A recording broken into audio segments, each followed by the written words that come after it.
और अब बात उस खबर की जिसका असर हर किसी पर पड़ेगा, यानी दिवाली के मौके पर पटाखों के इस्तेमाल को लेकर हुए फैसले की।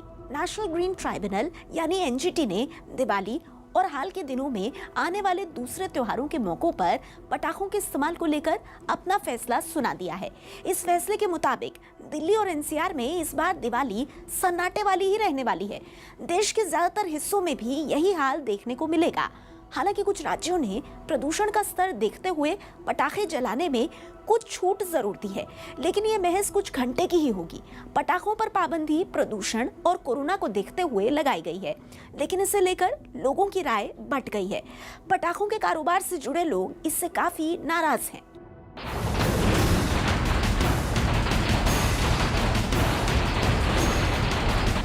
अब की बार दिवाली पर नहीं होगा धूम धड़ाका। अब की बार होगी बिन पटाखे वाली दिवाली। पटाखे जलाने पर प्रशासन का पहरा।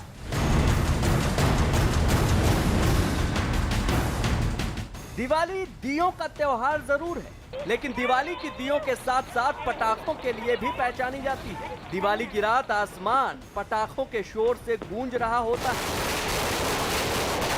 दिवाली के ये रंग हम सभी बरसों से यूं ही देखते आ रहे हैं, लेकिन इस बार दिवाली की रौनक में कुछ बदलाव होने जा रहा है। इस बार दिवाली पर दिए होंगे, रोशनी होगी, लेकिन देश के ज्यादातर हिस्सों में पटाखे नहीं होंगे। यानी इस बार की दिवाली सन्नाटे वाली होगी।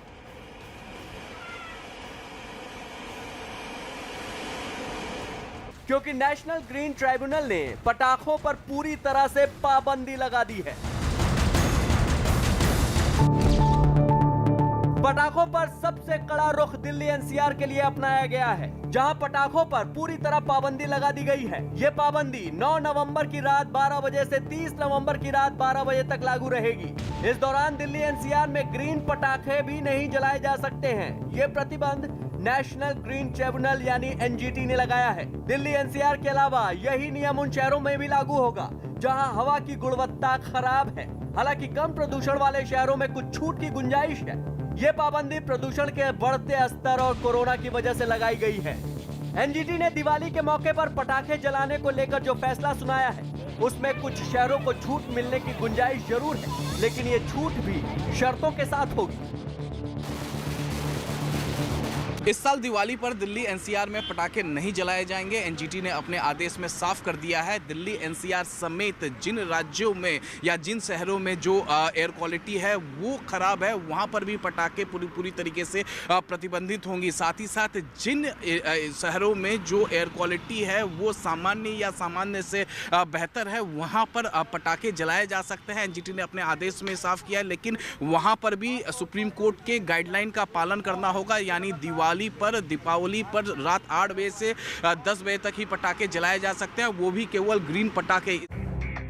एनजीटी ने दिल्ली एनसीआर में पटाखों पर पूरी तरह से प्रतिबंध लगाते हुए कुछ जगहों पर पटाखे जलाने की छूट जरूर दी है, लेकिन इस छूट को लेकर नियम भी बनाए गए हैं। ये नियम शहर की हवा और प्रदूषण के स्तर को देखते हुए तैयार किए गए हैं, जिसके मुताबिक अगर शहर की हवा की गुणवत्ता यानी AQI अच्छी है तो यहाँ प्रशासन की ओर से तय किए गए समय में लोग ग्रीन पटाखे जला सकते हैं। इसी तरह अगर किसी शहर की AQI 51 से 100 के बीच है तो यहाँ भी लोगों को कुछ समय के लिए ग्रीन पटाखे जलाने की इजाजत होगी।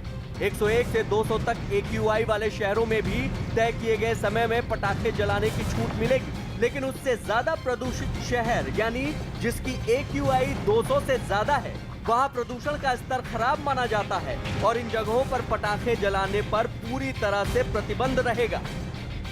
एनजीटी ने जो फैसला सुनाया है उसके अंदर 9 नवंबर से, जो कि आज है, और 30 नवंबर तक पूरी तरीके से पटाखों को दिल्ली और एनसीआर में बैन कर दिया गया है। उसके अलावा जो हलफनामे फाइल किए थे हरियाणा और यूपी ने, जो यू टर्न लिया था कि हम लोग बैन नहीं लगाएंगे पटाखों पे, तो उनके भी जो रीजन एनसीआर में आएंगे उन पे भी वही ऑर्डर लागू होगा। आपके राज्य और शहर में पटाखे कब जलाए जा सकते हैं या नहीं, इसके लिए राज्य के डीजीपी को एक सूचना जारी करनी होगी। इसके मुताबिक ही पटाखों के जलाने और न जलाने को लेकर फैसला होगा। लेकिन डीजीपी के फैसले का आधार शहर की AQI यानी हवा की गुणवत्ता ही होगी। डीजीपी को छूट दिए जाने का समय और नियम तय करना है और नियमों को तोड़ने वालों की सजा के बारे में भी एनजीटी ने ऐलान कर दिया है। नियमों के मुताबिक अगर प्रतिबंधित क्षेत्र में कोई पटाखा बेचता हुआ पकड़ा जाएगा तो उस पर 10,000 रुपए का जुर्माना होगा, जबकि ऐसे इलाकों में पटाखा जलाने वालों पर 2,000 रुपए का जुर्माना लगाया जा सकता है। जो लोग इन नियमों का पालन नहीं करेंगे तो पटाखा बेचने वालों पर 10,000 रुपये का जुर्माना लगाया जाएगा और जो लोग पटाखा जलाते पकड़े जाएंगे उन पर 2,000 रुपये का जुर्माना लगाया जाएगा। साथ ही साथ एनजीटी ने अपने आदेश में कहा है कि जितने भी राज्य के डीजीपी हैं, मुख्य सचिव हैं, इस आदेश को लेकर एक अधिसूचना जारी करें। एनजीटी ने जिन शहरों में हवा की क्वालिटी अच्छी है वहां पटाखे जलाने की इजाजत जरूर दी है, लेकिन इसके लिए सख्त नियम बनाए हैं जिसके मुताबिक ही लोगों को पटाखे जलाने की छूट मिलेगी। एनजीटी के आदेशों के मुताबिक जिन जगहों पर लोगों को पटाखा जलाने की छूट मिलेगी उसके लिए भी नियम होंगे। जैसे दिवाली के दिन सिर्फ रात 8 बजे से 10 बजे तक ही पटाखे जलाए जा सकते हैं। इसी तरह गुरु पर्व पर भी रात 8 से 10 तक पटाखे जलाने की छूट होगी। छठ पूजा के मौके पर सुबह 6 बजे से 8 बजे तक लोग पटाखे जला सकते हैं, जबकि क्रिसमस और नए साल पर रात 11:55 से 12:30 बजे तक ही छूट मिलेगी। पटाखों के जलाने को लेकर अदालत और एनजीटी हर साल सख्त रुख अपनाते हैं, लेकिन इस बार प्रदूषण के बढ़े स्तर और कोरोना को देखते हुए नियमों का पालन भी सख्ती से कराया जा रहा है। अलग अलग राज्य सरकारें इसके बारे में नियम बना रही हैं। दिल्ली सरकार ने तो कोरोना को देखते हुए एनजीटी का आदेश आने से पहले ही राज्य में पटाखों पर पूरी तरह पाबंदी लगा दी थी। पश्चिम बंगाल में भी पटाखों पर पूरी तरह से पाबंदी लागू है। ओडिशा सरकार ने भी पटाखे जलाने पर पूरी तरह से पाबंदी लगा रखी है। राजस्थान की गहलोत सरकार भी राज्य में पटाखे जलाने पर पाबंदी लगाने का ऐलान कर चुकी है। सिक्किम ने भी पटाखे जलाने पर पाबंदी लगा रखी है, जबकि पंजाब सरकार ने दिवाली के दिन रात 8 बजे से 10 बजे तक पटाखे जलाने की इजाजत दी है। हरियाणा सरकार ने भी 2 घंटे की छूट दी है। मुंबई में भी लोग सिर्फ घर में फुलझड़ी और अनार जैसे पटाखे ही जला सकेंगे। महाराष्ट्र में उद्धव सरकार ने पटाखों पर पाबंदी का ऐलान तो नहीं किया है, लेकिन जनता से अपील की है कि वो सादगी से दिवाली मनाएं और पटाखों का इस्तेमाल न करें। मुंबई के लिए बीएमसी ने जो आदेश जारी किया है उसके मुताबिक सार्वजनिक स्थानों पर पटाखे जलाने पर पूरी तरह पाबंदी रहेगी। हालांकि घर में लोग अनार और फुलझड़ी जैसे पटाखे जला सकते हैं। जे काही आपले खाजगी परिसर असतील, उदाहरणार्थ आपल्या घरचं अंगण, सोसायटीचं अंगण, तिथे पटाके फोडण्याची लोकांना संधी राहील, परंतु सौम्य स्वरूपाचे पटाके, उदाहरणार्थ जे काही फुलझडी आहे किंवा अनार आहे, परंतु जे काही सार्वजनिक परिसर असतील, पब्लिक प्रमाइसेस, उदाहरणार्थ मरीन ड्राईव्ह, अनेक बीचेस आहे, जुहू बीच आहे, कार्टर रोड आहे, पब्लिक गार्डन्स पार्क्स असतील, तिथे अजिबात पटाके फोडता येणार नाही, त्याच्यावर पूर्ण बॅन राहील। पटाखों पर बैन को लेकर लोगों की राय बटी हुई है। हालांकि ज्यादातर लोगों का यही मानना है कि जिस तरह से सर्दियों में प्रदूषण बढ़ जाता है और लोगों को सांस लेने में तकलीफ होने लगती है, उसे देखते हुए पटाखों पर पाबंदी होनी चाहिए।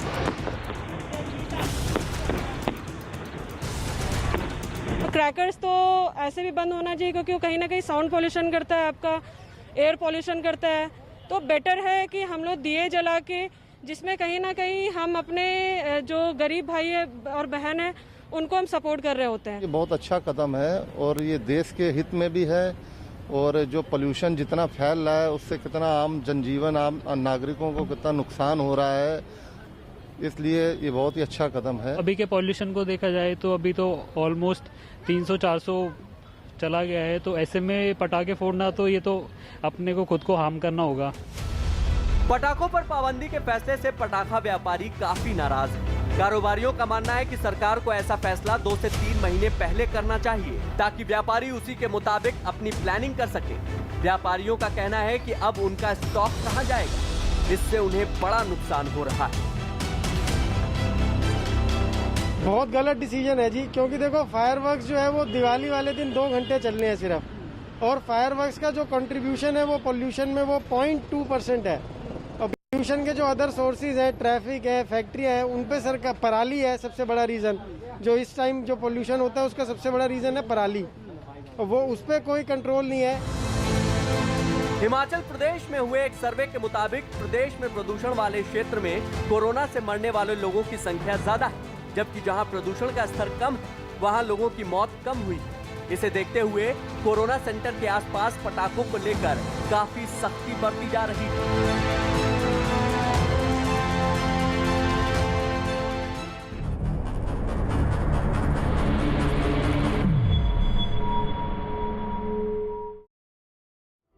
अब बात करते हैं डोनाल्ड ट्रंप की। अमेरिका के 46वें राष्ट्रपति की रेस ट्रंप हार चुके हैं और जो बाइडेन का अमेरिका का अगला राष्ट्रपति बनना तय हो चुका है। लेकिन ट्रंप ने अब तक हार नहीं मानी है। वो चुनाव में गड़बड़ी की अपनी दलील को लेकर अड़े हुए हैं और अलग अलग राज्यों की कोर्ट का दरवाजा खटखटा रहे हैं। हालांकि अब तक उन्हें कोर्ट से भी निराशा ही हाथ लगी है, जिससे ट्रंप की परेशानी बढ़ गई है। लेकिन इस हार के साथ ही ट्रंप को एक और झटका लगा है। अमेरिकी मीडिया के मुताबिक हार के बाद ट्रंप परिवार में ही कलह शुरू हो गया है।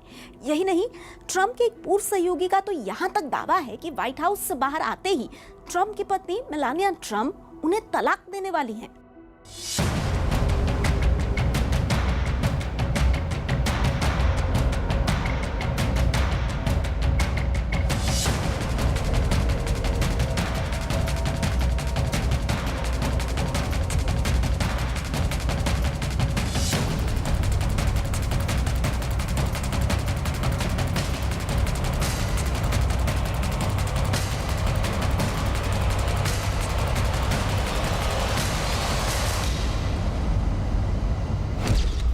डोनाल्ड ट्रंप की सनक भरी जिद,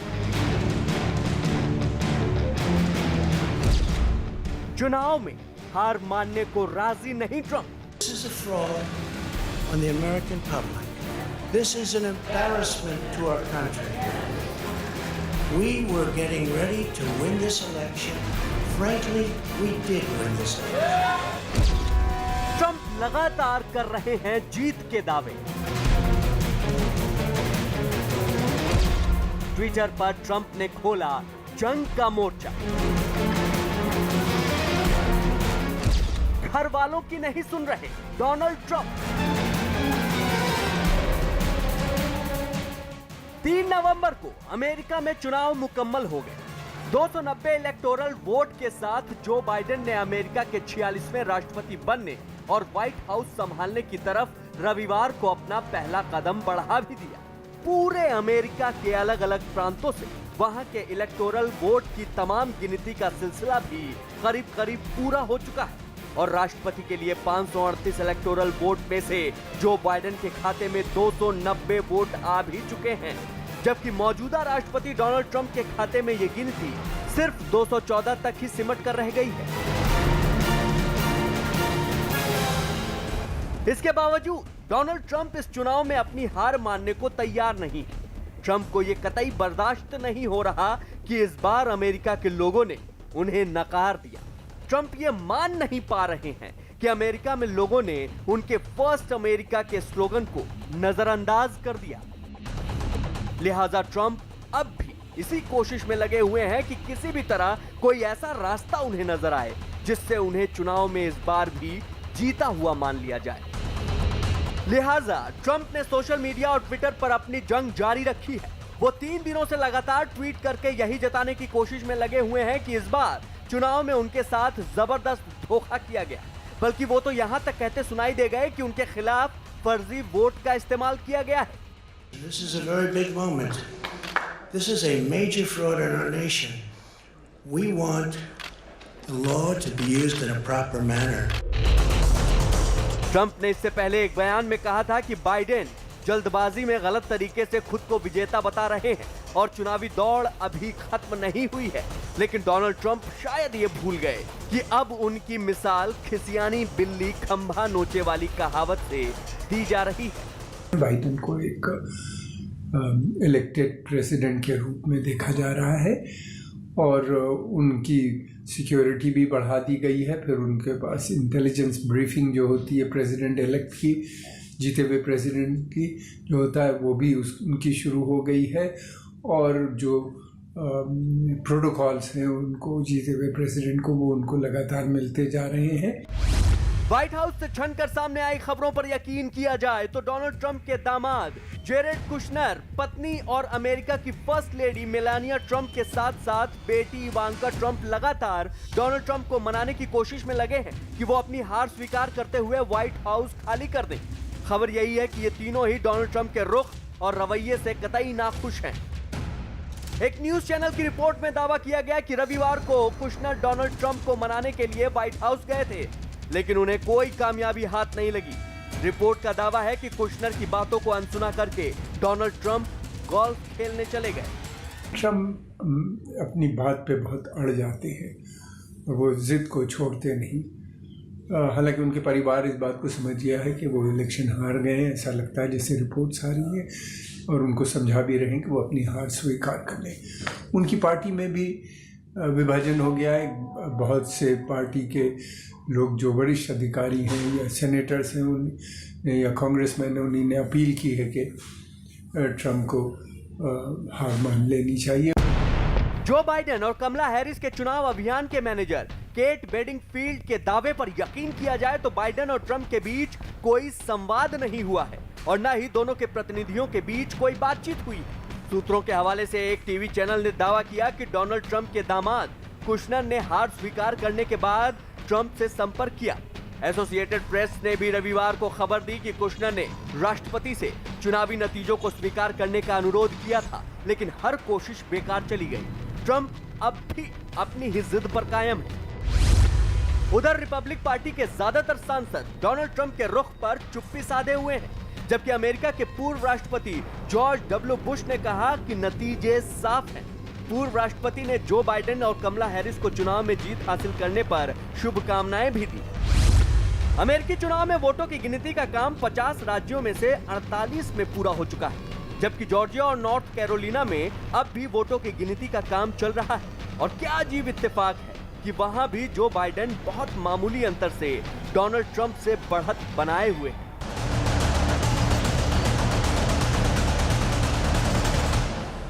इस बीच एक खबर डोनाल्ड ट्रंप के घर से निकलकर सामने आ रही है, जो पूरे अमेरिका की फिजा में छाई हुई है। अमेरिकी राष्ट्रपति पद का चुनाव हारने के बाद डोनाल्ड ट्रंप एक और बड़ी मुश्किल में फंस सकते हैं। राजनीतिक करियर में बड़ी हार झेलने के कुछ घंटे बाद ही ये पता चला कि उनका पारिवारिक जीवन भी मुश्किल में है। ट्रंप प्रशासन के एक पूर्व सहयोगी के दावे पर यकीन किया जाए तो मेलानिया ट्रंप बस इंतजार कर रही हैं कि कब ट्रंप ऑफिस से बाहर हो और वो उन्हें तलाक दे। ये दावा ब्रिटेन के डेली मेल की रविवार की एक रिपोर्ट में किया गया। संयुक्त राज्य अमेरिका की प्रथम महिला मेलानिया ट्रंप की सलाहकार के तौर पर नियुक्त की गई उनकी पूर्व सहयोगी कि डोनाल्ड ट्रंप और मेलानिया ट्रंप के आपसी रिश्ते भी अच्छे नहीं हैं, जिसका इजहार समय समय पर उन्होंने अपनी बॉडी लैंग्वेज से कई बार किया भी। दावा यही है कि व्हाइट हाउस में ट्रंप दंपति के बेडरूम भी अलग अलग थे और दावा तो यहाँ तक किया जा रहा है कि डोनाल्ड ट्रंप और मेलानिया की शादी असल में एक समझौता थी। ये सब र्यूमर्स हैं। इलेक्शन के टाइम पे इस तरह की र्यूमर्स अक्सर लोग रहते हैं, कितनी इसमें सच्चाई है ये अभी पता नहीं है। दूसरी तरफ ये भी है कि अमेरिका में के अंदर तलाक के नाम बात होती है, डाइवोर्स बहुत कॉमन होता है, ख़ासतौर से हाई सोसाइटीज़ में तो ये बहुत ही कॉमन है और इसको बुरा भी नहीं माना जाता। द डेली मेल की रिपोर्ट के मुताबिक मेलानिया की एक पूर्व सहयोगी ओमारोजा मेनिगोल्ड न्यूमैन ने दावा किया कि ट्रंप दंपति की 15 साल की शादी खत्म हो गई है और दावा यह भी है कि मेलानिया हर गुजरता मिनट बस गिन रही हैं कि ट्रंप ऑफिस से बाहर हो और वो उनसे तलाक ले। बहरहाल ट्रंप लगातार मुसीबतों में घिरते जा रहे हैं। एक तरफ चुनाव में मिली करारी हार और दूसरी तरफ मेलानिया से तलाक की खबरों का यूं सार्वजनिक होना ट्रंप को वाकई समझ में नहीं आ रहा कि आखिर वो करें तो क्या करें।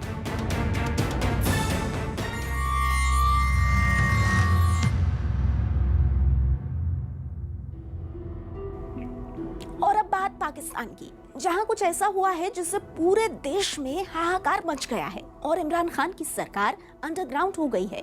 नए पाकिस्तान का नारा देकर इमरान कुर्सी तक पहुंचे और प्रधानमंत्री बनते ही, कुर्सी पर बैठते ही उन्होंने अपने आर्थिक सुधार लागू करने शुरू कर दिए। लेकिन उनका आर्थिक सुधार सिर्फ दूसरे देशों से कर्ज लेना था। प्रधानमंत्री बनते ही इमरान दुनिया के अलग अलग देशों में कर्ज का कटोरा लेकर पहुंच गए। सऊदी अरब से उन्हें $600 करोड़ का कर्ज दिया गया। लेकिन कर्जदार इमरान ने पैसा मिलते ही अपने बड़बोलेपन से सऊदी अरब को नाराज कर दिया। इमरान की हरकतों से सऊदी अरब के प्रिंस सलमान इस कदर भड़क चुके हैं कि उन्होंने इमरान को कर्ज वापस करने का अल्टीमेटम दे दिया है। लेकिन कंगाल पाकिस्तान के पास पैसे ही नहीं है। ऐसे में इमरान फिर से चीन की खुशामद में जुट गए हैं।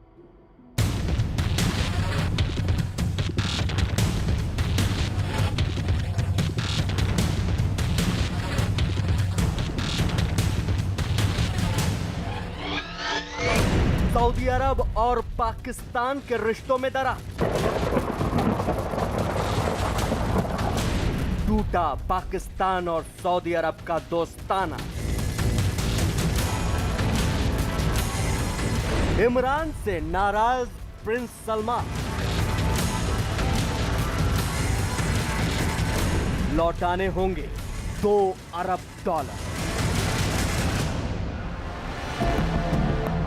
ये पाकिस्तान के वजीर आजम इमरान खान की एक पुरानी तस्वीर है।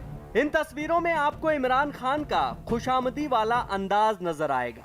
ये फरवरी 2019 की तस्वीरें हैं, जब सऊदी अरब के क्राउन प्रिंस मोहम्मद बिन सलमान पाकिस्तान के दौरे पर गए थे। दरअसल 1 साल पहले तक पाकिस्तान दिवालियेपन की कगार पर खड़ा था और उसे पैसे की दरकार थी। लिहाजा जब प्रिंस सलमान पाकिस्तान गए तो इमरान खान साहब ने उन्हें मस्का मारने में कोई कोर कसर नहीं छोड़ी थी। आलम यह था कि जैसे ही प्रिंस सलमान पाकिस्तान के नूर खान एयरबेस से बाहर निकले तो इमरान खान साहब उनके ड्राइवर बन गए। सारी दुनिया इन तस्वीरों को देखकर हैरान थी। सोशल मीडिया पर तो इन तस्वीरों का जमकर मजाक उड़ाया गया। पूरी दुनिया का कहना था कि पाकिस्तान पैसे के लिए किसी भी हद तक गिर सकता है। इमरान की ऐसी खुशामद देखकर प्रिंस सलमान ने भी पाकिस्तान की झोली में 6 बिलियन के कर्ज की खैरात डाल दी थी। सऊदी अरब से कर्ज मिलने के बाद पाकिस्तान ने अपना असली रंग दिखा ही दिया। पाकिस्तान ने कर्ज का ज्यादातर इस्तेमाल आतंकवाद को बढ़ावा देने और तुर्की और चीन से हथियार खरीदने में किया। सऊदी अरब इस मसले पर पहले ही से पाकिस्तान से नाराज था और रही सही कसर पाकिस्तान के विदेश मंत्री महमूद कुरैशी ने पूरी कर दी। महमूद कुरैशी ने कश्मीर को लेकर सऊदी अरब पे तंज कसा और इसी के बाद दोनों देशों के रिश्तों में दरार आ गई। दरअसल पाकिस्तान सऊदी अरब पर लगातार इस बात का दबाव बना रहा था कि वो कश्मीर मुद्दे पर उसका साथ दे और भारत सरकार के खिलाफ सख्त रवैया अपनाए।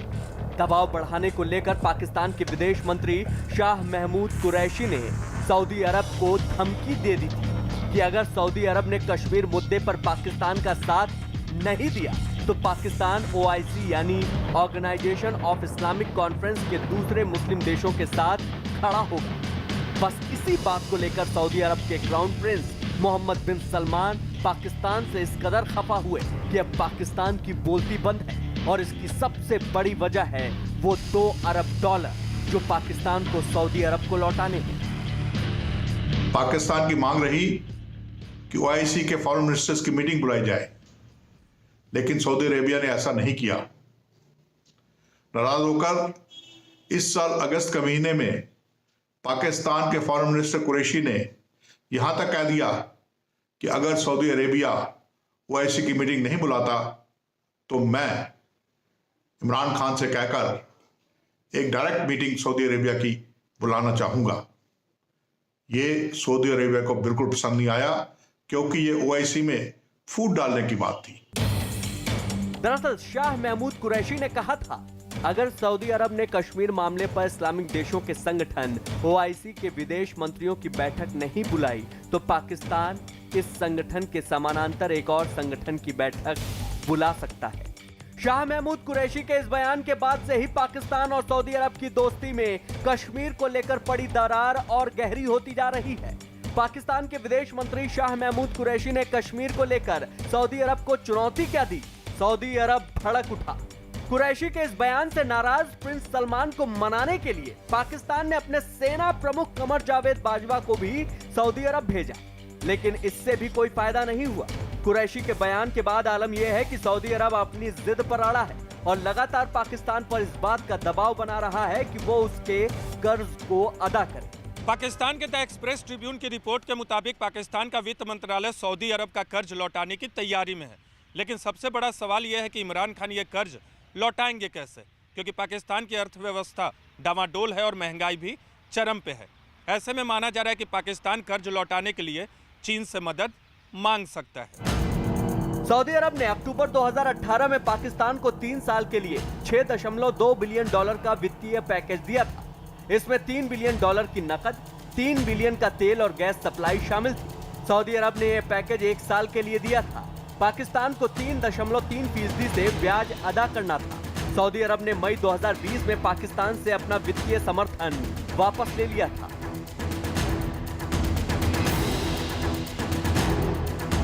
मतलब साफ है कि पाकिस्तान के प्रधानमंत्री इमरान खान साहब मुश्किल में हैं और जानकारों का मानना है कि अगर सऊदी अरब ने पाकिस्तान से पल्ला झाड़ लिया तो पाकिस्तान की मुश्किलें और बढ़ सकती हैं। लेकिन अभी सऊदी अरब का कर्ज लौटाने में ही इमरान खान के पसीने छूट रहे हैं और उनकी आखिरी उम्मीद चीन पर टिकी है।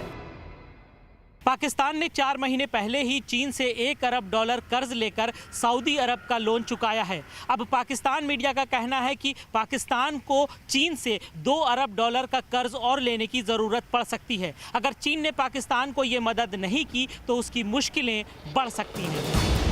पाकिस्तानी मीडिया रिपोर्ट के मुताबिक पाकिस्तान का सार्वजनिक ऋण इस साल जून तक बढ़कर 37,500 अरब हो चुका है।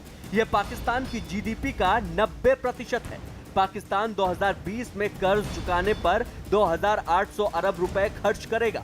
2 साल पहले पाकिस्तान का कर्ज 24,800 लाख करोड़ रुपए था। इमरान सरकार के सत्ता में आने के बाद से यह तेजी से बढ़ रहा है। पाकिस्तान की मुश्किल के लिए वो खुद भी जिम्मेदार है। पाकिस्तान अपने दोगलेपन की वजह से ही इस मुश्किल में फंसा है। दरअसल सऊदी अरब का मानना है कि पाकिस्तान तुर्की से अपनी नजदीकियां लगातार बढ़ाता जा रहा है।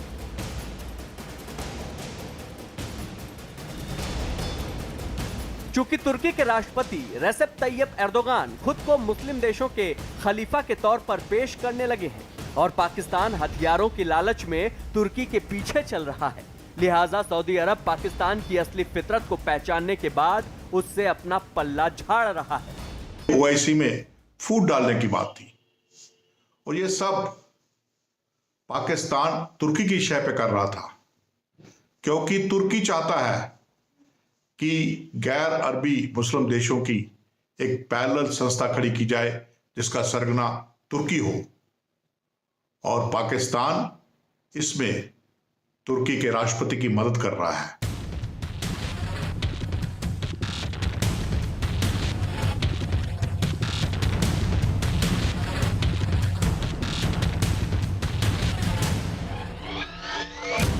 जानकारों का मानना है कि पाकिस्तान अपने सबसे पुराने दोस्त यानी सऊदी अरब से दगाबाजी की ही कीमत चुका रहा है और अगर ये सिलसिला इसी तरह जारी रहा तो पाकिस्तान का वजूद चीन के रहमो करम पर आ जाएगा। कुछ इस कदर कि अब चीन जब चाहे पाकिस्तान की आजादी का सौदा कर सकता है और इस सूरत हाल में इमरान खान और उनके निजाम चाहकर भी चीन के खिलाफ कुछ नहीं कर पाएंगे। इमरान खान ने पाकिस्तान को इस तरह से कर्ज के जाल में उलझा दिया है कि मुल्क का वजूद ही खतरे में आ गया है।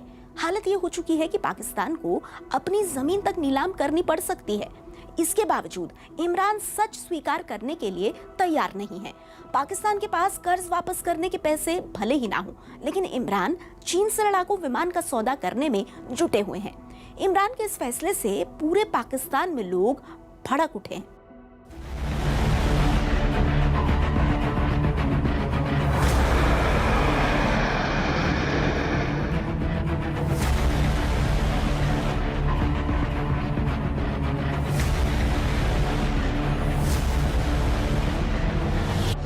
कर्ज की खातिर बिकने को तैयार इमरान।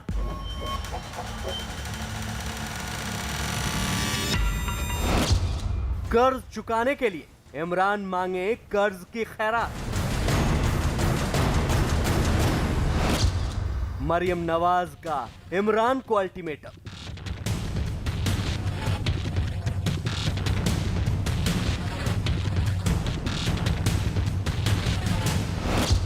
पाकिस्तान में कुछ दिन के मेहमान इमरान।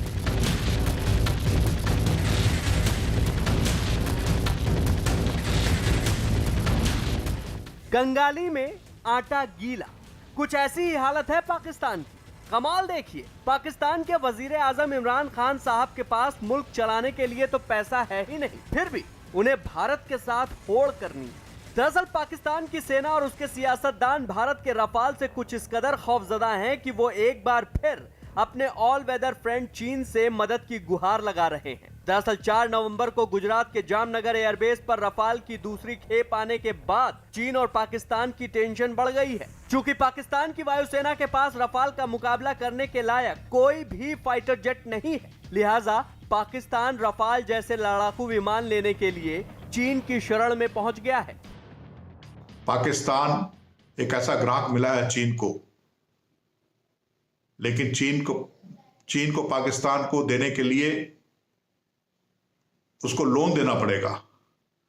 चीन से ही लोन लेके पाकिस्तान ये हवाई जहाज, ये फाइटर जेट खरीद सकता है, बल्कि पाकिस्तान की इतनी कुव्वत नहीं है कि वो ये सौदा कर सके। भारतीय वायुसेना के जंगी बेड़े में रफाल फाइटर जेट के शामिल होने के बाद पाकिस्तान बुरी तरह से घबरा गया है। पाकिस्तान की घबराहट का अंदाज़ा इस बात से लगाया जा सकता है कि अब पाकिस्तान लगातार चीन से J-10 फाइटर जेट और कई अन्य अत्याधुनिक हथियार खरीदने की कोशिश कर रहा है।